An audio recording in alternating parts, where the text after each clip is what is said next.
काफ़ी सारे ऐसे इंक्वायरीज आ रहे हैं कि 10th के बाद या 12th के बाद क्या करना चाहिए और किस लाइन में, किस फील्ड में जाना चाहिए, कौन सा फील्ड अभी बेनिफिट देगा और किस फील्ड में हम जल्द से जल्द एम्प्लॉयमेंट पा सकते हैं या फिर सक्सेस अचीव कर सकते हैं। ये पहला मेरा वीडियो है इस सीरीज़ का जिसमें मैं आपको इंट्रो बताऊंगा 10th के बाद के कुछ कोर्सेज़ के। उसके बाद मैं उन सभी कोर्सेज़ को एक एक करके आपको अगले वीडियोस में डिफाइन करता चला जाऊंगा। अभी के लिए मैंने सारे कोर्सेज़ को 3 पार्ट में डिवाइड किया है, 3 कैटेगरी में डिवाइड किया है। जो आप सभी जानते हैं, पहला जो पार्ट है वो मेन एकेडमिक पार्ट है। मेन एकेडमिक पार्ट मतलब कि जिसको हम सभी जानते हैं intermediate in science, intermediate in commerce and intermediate in arts. दूसरा है जो काफ़ी कम लोग जानते हैं वो है पॉलिटेक्निक, और इसका क्रेज़ भी कम है और इसकी सबसे मेन वजह है कि इसके बारे में, इसके स्कोप के बारे में लोग नहीं जानते हैं। और तीसरा जो कैटेगरी है वो है डिफरेंट टाइप के स्किल और स्किल बेस्ड प्रोग्राम्स जो 10th के बाद आसानी से किए जा सकते हैं। जो कुछ डिप्लोमा कोर्सेज हैं, कुछ सर्टिफिकेट कोर्सेज हैं जिनको करने के बाद आप इजीली कहीं पर एम्प्लॉयमेंट पा सकते हैं और आप अपना काम चला सकते हैं एंड फर्दर स्टडी को भी कंटिन्यू रख सकते हैं। तो सबसे पहला जो है एकेडमिक में, जो मेन एकेडमिक है इंटरमीडिएट इन साइंस। तो आज के टाइम पे हम ये देख रहे हैं कि साइंस, जो हमारे सोसाइटी के स्टूडेंट्स हैं वो साइंस, कॉमर्स और आर्ट्स में डिफ्रेंशिएट या डिस्टिंग्विश इस बेसिस पर करते हैं। कुछ या तो वो अपने दोस्तों के बेसिस पर करते हैं कि उनके दोस्त, उनके फ्रेंड्स, कोलीग्स जो हैं या क्लासमेट्स जो हैं वो किस फील्ड में जाना चाह रहे हैं। दूसरा जो है वो अपने मार्क्स को देख करके करते हैं कि अगर वो 80%, 70% अबव हैं तो वो साइंस लेंगे, अदरवाइज 60-50 वाले जो है वो कॉमर्स ले लेंगे, और जो जस्ट पास हैं वो आर्ट्स ले लेंगे। और आर्ट्स वाले तो बिल्कुल इस तरीके से नाउम्मीद होकर आर्ट्स लेते हैं जैसे उसके बाद उनको कोई स्कोप मिलना ही नहीं है या फिर कहीं उनका कोई एम या टारगेट ही नहीं है, जबकि आर्ट्स के भी कई सारे स्कोप हैं। दूसरी चीज़ है जो पॉलिटेक्निक, जिसके बारे में अवेयरनेस बहुत कम है। जो हमारे स्टेट में एक्चुअली पॉलिटेक्निक कॉलेजेस भी काफ़ी कम हैं as compare to intermediate 12+2 colleges and school. Polytechnic भी जो है आपको बहुत सारे कोर्सेज जो है प्रोवाइड करवाता, ऑफर करता है। जैसे सिविल इंजीनियरिंग उसमें कर सकते हैं, ऑटोमोबाइल के कोर्सेज कर सकते हैं, मैकेनिकल इंजीनियरिंग के कोर्सेज कर सकते हैं, साथ ही कंप्यूटर साइंस और मैनी अदर इस तरह के जो है बहुत सारे कोर्सेज ऑफर करता है पॉलिटेक्निक, जो आप 10th के बाद जस्ट इनरोल कर सकते हैं इस कोर्स को, और वो 12th के ही इक्विवेलेंट माना जाता है। हालांकि इसके सिलेबस में जब आप देखेंगे तो पहला जो ईयर होता है, पहला साल होता है, वो आपको 11th-12th के सिलेबस को मर्ज करके ही पढ़ाते हैं, और देन आफ्टर सेकेंड ईयर में वो अपना फील्ड को अच्छे से एक्सप्लोर करवाते हैं आपको।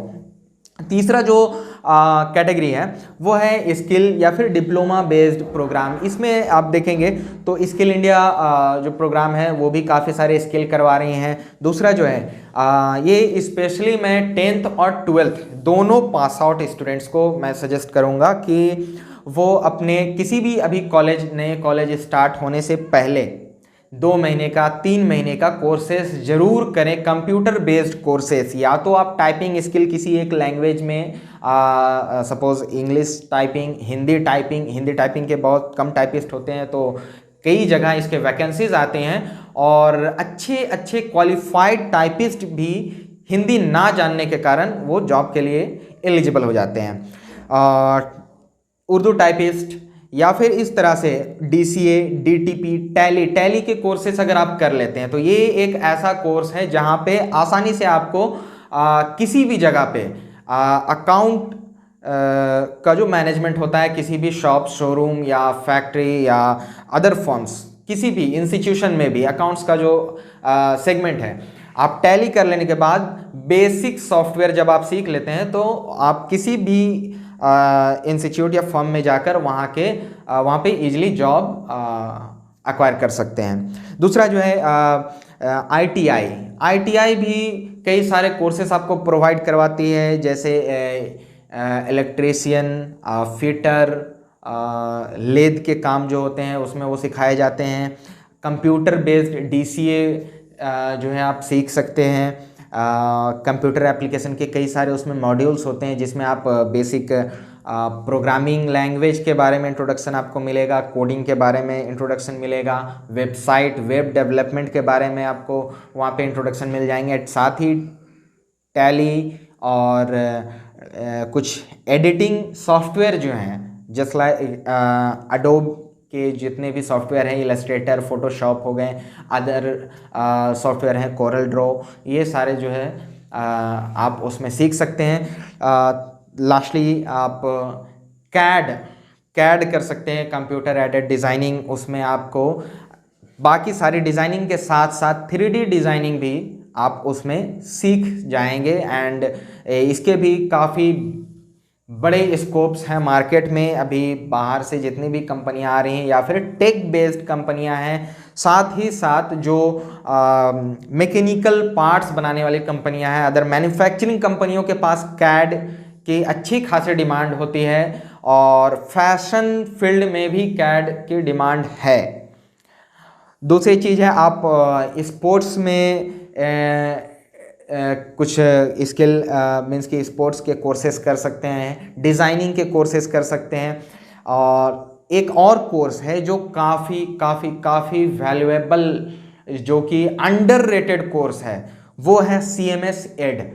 काफ़ी सारे ऑडियंस आप सब में से जो है अभी इस कोर्स के बारे में फर्स्ट टाइम सुन रहे होंगे। CMS एड ये क्या है? ये है आपको कम्युनिटी मेडिकल सर्विस के एजुकेशन देता है, जो प्राइमरी बिल्कुल जो लोकल लेवल पर गवर्नमेंट के तरफ से गवर्नमेंट हॉस्पिटल्स होते हैं, वहाँ पे आपको 10th के बाद आप, सबसे अच्छी बात है कि 10th के बाद आप इसको इनरोल कर सकते हैं, और इसके बाद आप गवर्नमेंट के सिलेक्टेड कुछ मेडिसिन्स की प्रैक्टिस कर सकते हैं। सिलेक्टेड 30 to 45 मेडिसिन्स हैं जो जनरली यूज़ किए जाते हैं हमेशा, तो उन मेडिसिन्स की प्रैक्टिस कर सकते हैं आप अपने क्लिनिक पर, या फिर अपना एक छोटा सा मेडिकल शॉप चला सकते हैं। और हाँ, इसको बिल्कुल मिसअंडरस्टैंडिंग नहीं लेंगे, ये डिप्लोमा इन फार्मेसी या फिर बैचलर इन फार्मेसी से बिल्कुल डिफरेंट है। हालांकि आप जब इसमें काम करेंगे तो काम दोनों का लगभग यहाँ पे एक डिप्लोमा होल्डर और एक CMS होल्डर दोनों जो है लगभग सेम ही काम करने लग जाते हैं बाद में अपने एक्सपीरियंस हो जाने के बाद। लेकिन डिप्लोमा के कई और भी फ़ायदे हैं, वो आगे हम बताएंगे आपको।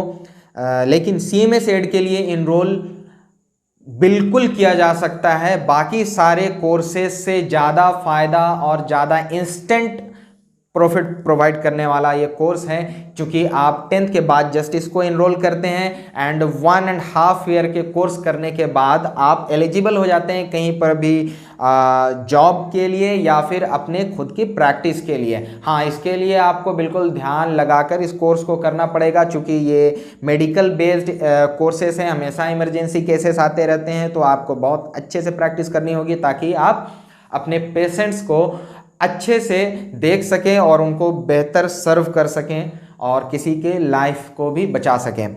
बाकी जितने भी कोर्सेस हमने आपको बताए इस वीडियो में, इन सभी कोर्सेस को थोड़े करके अगले वीडियोस में हम एक सीरीज के साथ लाएंगे। आप बस पेशेंस के साथ बने रहिए, और तब तक के लिए बहुत बहुत थैंक यू, आपका धन्यवाद।